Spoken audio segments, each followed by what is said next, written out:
Hola chicos y bienvenidos a Historia se escribe con H. También bienvenidos al tema número 4, que como estáis viendo se llama la antigua Grecia. En este nuevo tema vamos a descubrir una de las culturas más misteriosas e importantes de todas las que vamos a estar viendo en este curso. La cultura griega. No olviden en vano, la cultura griega va a continuar con los grandes avances que estuvimos estudiando en Mesopotamia y en Egipto, pero con una diferencia geográfica muy notable, ya que Grecia no se va a situar en la creciente fértil, como sí ocurría con Mesopotamia y Egipto, sino que se va a situar en el continente europeo. Además, la antigua Grecia va a desarrollar un conjunto de novedades que van a ser de suma importancia para el desarrollo de la historia humana, como por ejemplo puede ser la democracia, o como por ejemplo puede ser el alfabeto. Así que sobre todo eso y sobre mucho más vamos a estudiar en este tema número 4. ¿Estáis preparados, chicos? Pues vamos allá con el PowerPoint, como siempre. Bueno, chicos, aquí tenemos un poco el mapa de lo que va a ser el tema número 4. Van a ser 7 puntos, es decir, que va a ser un tema bastante largo en comparación con otros temas, pero no olvidéis, este tema merece la pena. Son muchas cosas muy interesantes las que vamos a estudiar en este tema sobre la antigua Grecia. En el primer punto, que va a ser un punto introductorio, vamos a estudiar el territorio de Grecia, es decir, su geografía, así como su evolución histórica, viendo las etapas prehelénicas y, por supuesto, el eje cronológico que voy a enseñaros a continuación. Luego, en el punto número 2 y en el punto número 3, continuaremos estudiando la evolución histórica de Grecia. Por tanto, su evolución histórica va a ser muy importante en este tema, y va a ser fundamental que conozcamos sus etapas y lo que pasa en cada una de las etapas, ya que ninguna es poco importante. En el punto número 4 estudiaremos la organización política de Grecia, y en el que veremos cómo aparece la democracia, que es el sistema político que tenemos actualmente en nuestro país, la democracia. Después, en el punto número 5, estudiamos la sociedad de Grecia, así como también su economía. En los 2 puntos últimos, que son en inglés, estudiaremos la cultura griega y el arte griego, que también es fundamental, ya que la arquitectura griega incluso existe todavía y algunos edificios se siguen utilizando una arquitectura muy similar a la que utilizaron los griegos hace más de 2000 años. Bien, pero como hemos dicho antes, lo que vamos a ver hoy es el punto número 1, el territorio de Grecia y su evolución. En este caso, este punto número 1 se divide en el territorio de Grecia y en el punto 1.2, la civilización griega. Así que espero que tengáis a mano los apuntes, quiero que los sacáis todo el mundo los apuntes y que tengáis un boli a mano, porque voy a empezar a explicar el territorio de Grecia y su evolución y los aspectos más fundamentales que tenéis que saber muy bien de esta parte del tema. Bueno, pues entonces vamos a empezar estudiando el territorio de Grecia, es decir, su localización geográfica. Este mapa que estoy poniendo en pantalla deberéis conocerlo bien, ya que lo hemos utilizado tanto en el tema número 2 como en el tema número 3. Es un mapa en el que se observan todos los continentes del mundo. En este sentido, a nivel global, a nivel del planeta, la civilización griega se desarrolló exactamente en este punto que estoy poniendo en pantalla. Si hacemos un zoom en este mapa, veremos que se vería así.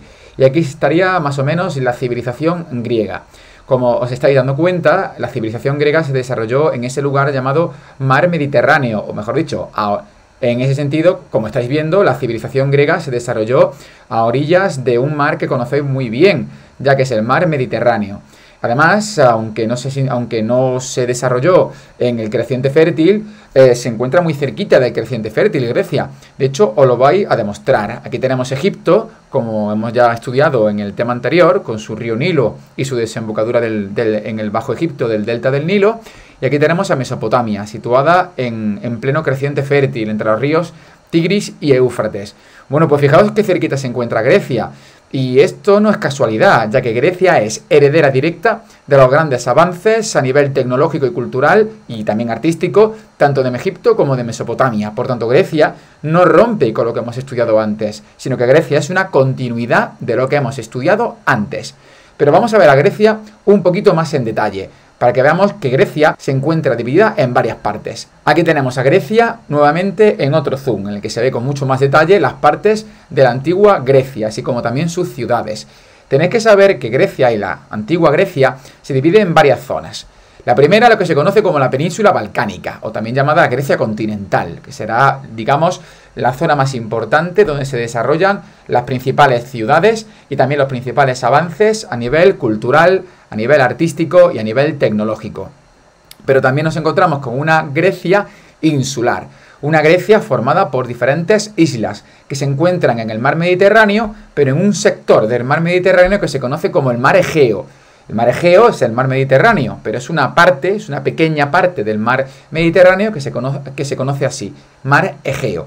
Bueno, pues en este mar Egeo hay un conjunto de islas, las llamadas Islas del Egeo, donde también formó parte de la civilización griega. Concretamente, la isla más importante es la más grande, la que se ve justamente un poquito más abajo, llamada la isla de Creta. Y por último nos encontramos con otra zona de la antigua Grecia llamada Costa de Asia Menor, que además va a ser una zona bastante conflictiva y con muchos problemas. Muy bien, chicos, estas son las partes de la antigua Grecia.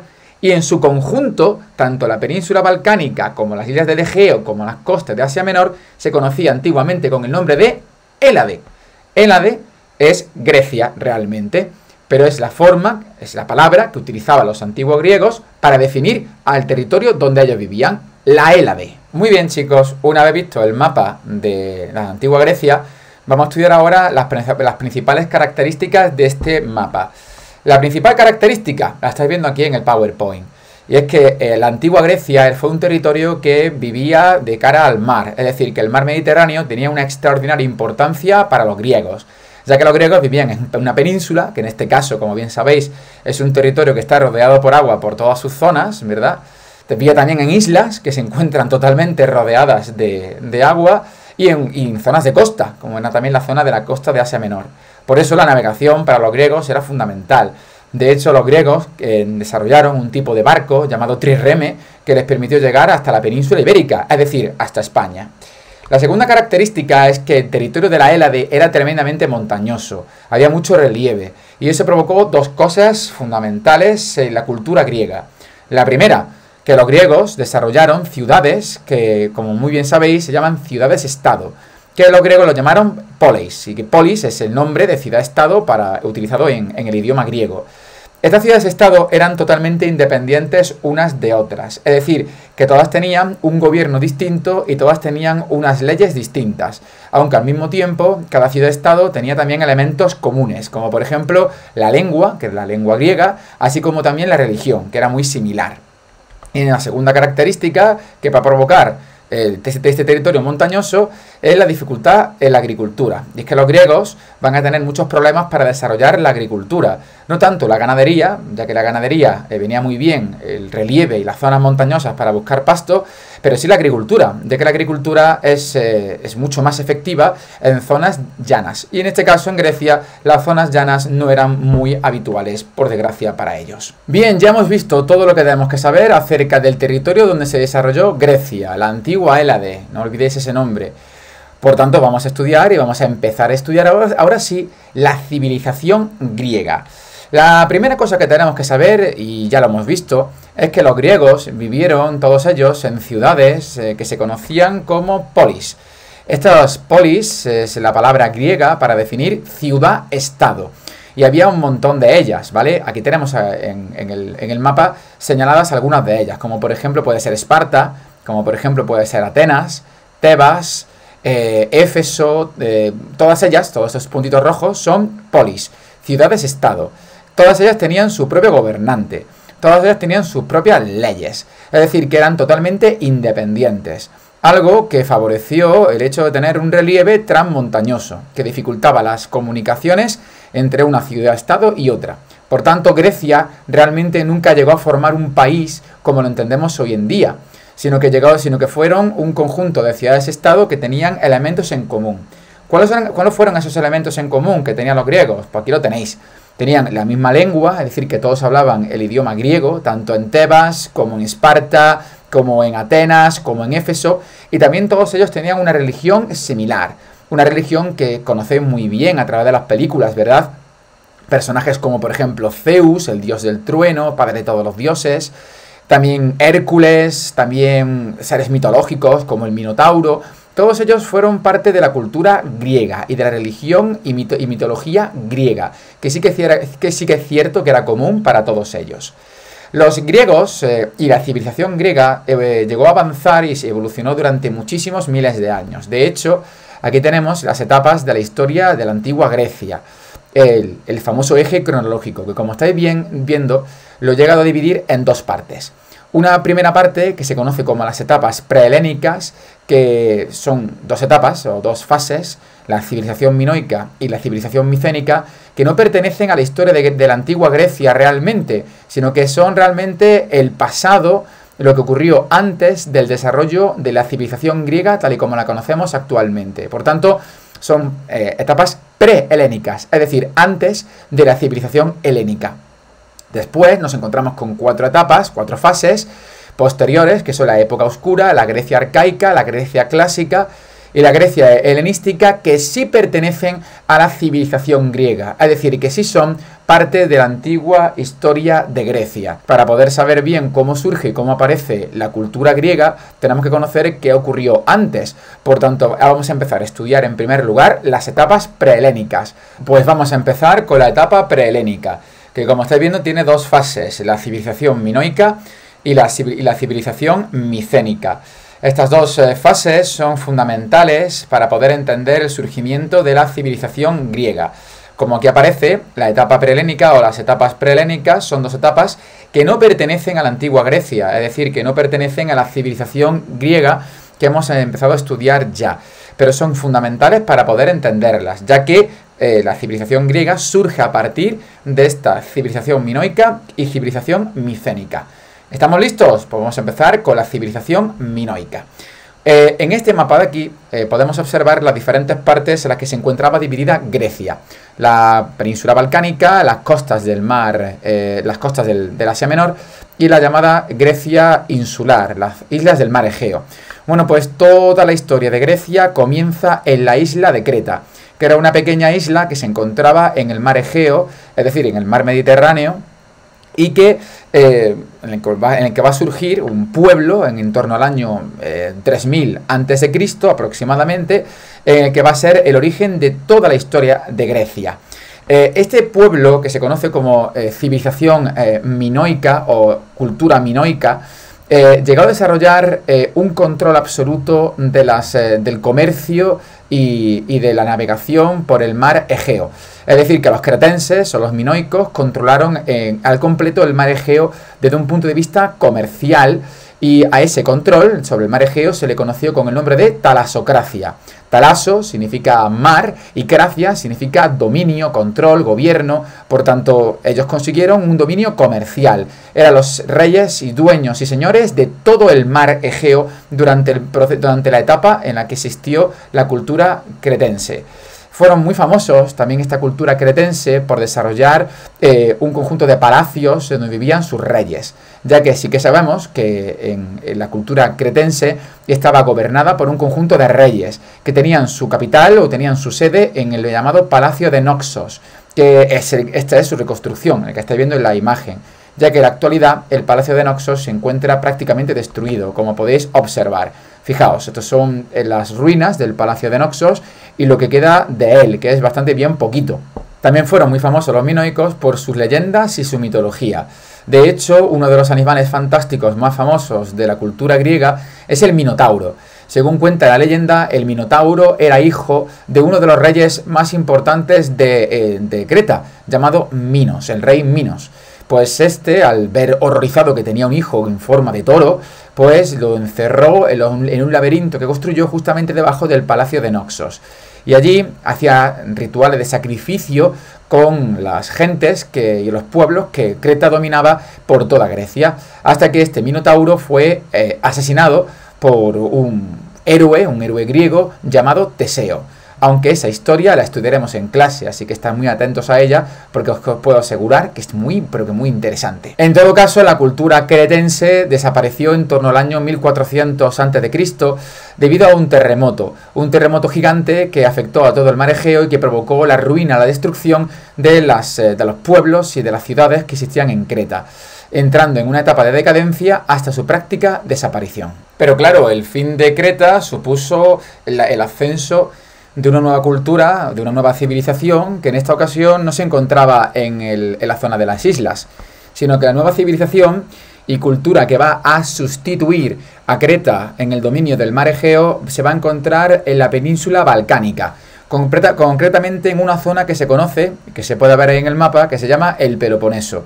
Esta era la llamada civilización micénica, llamada así porque su capital y su ciudad más importante era Micenas, una ciudad de la cual todavía tenemos restos bastante abundantes, como por ejemplo una de las más famosas, la Puerta de los Leones, que es sede, la entrada principal, según parece, de esta antigua Micenas, que también tiene leyendas e historias realmente apasionantes. Vemos que sus muros eran bastante grandes y estaban formados por sillares de piedra gigantescos. Este tipo de murallas tan grandes y tan altas eran llamadas murallas ciclópeas. ¿Por qué ciclópeas? Pues porque según la leyenda y según lo que pensaban los griegos, eran tan altas y tan grandes, con unas piedras tan gigantescas, que solamente unos seres mitológicos y tan fuertes y tan altos como los cíclopes eran los únicos que podían haber construido estas murallas. Pues la ciudad de Micenas se convirtió en la ciudad más rica, más poderosa y más fuerte de todo el mar Egeo. E incluso intentó hacerse con el control comercial del mar Egeo al estilo de los cretenses. Pero los micénicos tuvieron un problema para desarrollar esa talasocracia en torno al mar Egeo. Y fue la aparición de otra ciudad que comenzó a rivalizar en poder, en riqueza y en fuerza con Micenas. Esa ciudad era Troya. Como estáis viendo, se encontraban en la costa de Asia Menor, una de las zonas de desarrollo de la cultura griega. Según cuenta la leyenda, el rey de Micenas, deseoso por controlar absolutamente el mar Egeo, envió toda una flota de barcos llena de los mejores guerreros de toda Grecia. Esa flota, al llegar a Troya, comenzaría la famosa Guerra de Troya. Una de las batallas, uno de los combates más famosos de toda la historia, ya que un poeta griego llamado Homero le dedicó un poema, le dedicó un libro entero a esta historia llamada La Ilíada, en el que aparecen nombres tan famosos como el poderoso héroe que era un semidios llamado Aquiles. En todo caso, los troyanos se defendieron muy bien tras las murallas de Troya, que como estáis viendo eran muy altas y muy poderosas, hasta que finalmente los griegos destruyeron la ciudad de Troya. Entraron en combate, como estáis viendo, y destruyeron la ciudad de Troya al completo y la quemaron, acabando con la guerra de Troya y consiguiendo los micénicos el control absoluto del mar Egeo. Hay mucha leyenda con respecto a la guerra de Troya, ya que obviamente guerreros tan poderosos y semidioses como Aquiles posiblemente no existieron, aunque quizá sí que existieron algunos guerreros de gran fama y que muchos creían que eran hijos de los dioses, ya que sabía, como bien sabéis, que todos los mitos que existen y todos los relatos que existen sí que tienen una parte de verdad, aunque otra parte la tienen obviamente pues eso, de historia mitológica y de leyenda. En todo caso, el control de Micenas sobre el mar Egeo no duró mucho, ya que en torno al año 1200 a.C., un pueblo llamado Dorio conquistó todo el territorio de la península balcánica, incluso también Micenas, que fue destruida muy posiblemente a través de la guerra y de la violencia, comenzando una nueva etapa que se va a llamar etapa helénica y con su primera fase, que no olvidéis que se llama época oscura, aunque eso lo veremos en el siguiente punto, chicos. Así que, como estáis viendo aquí, el punto número 2, etapas helénicas, edad oscura y edad arcaica. Así que hasta que veamos el siguiente vídeo, aquí me despido. Espero que veáis el vídeo las veces que haga falta, ya que es un punto introductorio fundamental, como todos los puntos obviamente. Así que hasta entonces, nos vemos chicos, que vaya todo bien, hasta luego.